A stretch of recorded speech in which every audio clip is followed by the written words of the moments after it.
Now, one man who was an influential figure in Lulu's life was the record producer and TV personality Mickie Most. Now, his daughter Natalie tells us what it was like growing up with the man who apparently inspired TV Mr Nasty that everybody loves to hate. My dad was Mickie Most, a musician who went on to become a very successful record producer. Here we are at Rack Studios, which was my dad's studio, and I still work here today. There's the blue plaque, which was awarded to him for his contribution to the music industry. I often hear people walk by and look at it and say, "Oh, Mickie Most, he was the bloke from New Faces." I get upset because he was so much more than that. Last act tonight, Mickie Most, off you go. This type of music has been dead for 10 years and there's no way it's going to be revived. Simon Cowell has openly said that he based his persona on X Factor, on Dad on New Faces, which is quite funny. Mickie Most? I just felt with their performance they just went a bit over the top. They were just overacted a little bit. He was quite tough on the contestants, I would say honest, and I think people had an impression of him that he was quite a harsh man, but growing up with him, he wasn't at all. He was a bit of a softie. Dad grew up in a very working class background. It was quite a tough upbringing. Dad wasn't that into education. He wasn't the greatest reader or writer. Professed to never have read a book in his life, quite proudly. But he had street smarts, and I think that took him a long way. My mum, Christina, grew up in South Africa, and she was here on holiday with her family in London, and they got introduced. And then my mum had to return to South Africa, and my dad went after her, and within a few weeks they were married.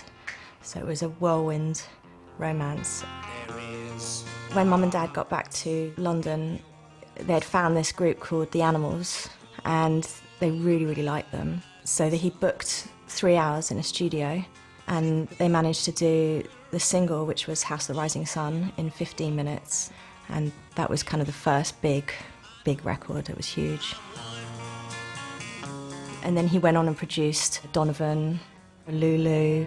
Those schoolgirl days.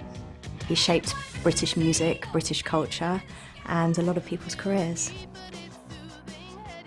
I grew up in Totteridge, which is in North London. It was big, really big. It was a house for entertaining and for family. The clearest first memory I have is we went to Barbados for Christmas. They had a sandcastle building competition. My sister and I entered it, and we won the competition.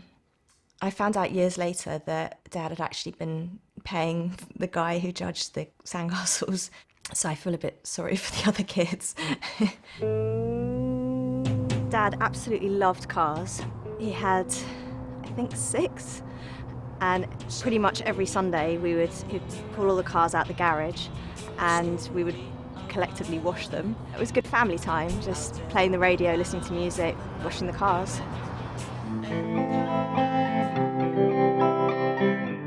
This is Rack Studio 1, a very, very successful room. It's a very happy space for me because I used to come here after school and watch Dad make the records, produce the records. I'd watch artists perform. Music was a huge part of our lives growing up. In fact, it was always us asking Mum and Dad to turn the music down because we had to get up for school, which was quite funny.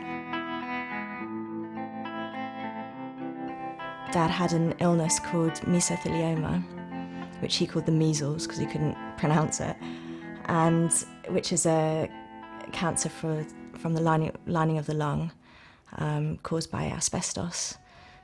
He was extremely pragmatic. He turned around to all of us, the family, and said, "I've had the most amazing life. I've achieved what I wanted to achieve, and I'll take it."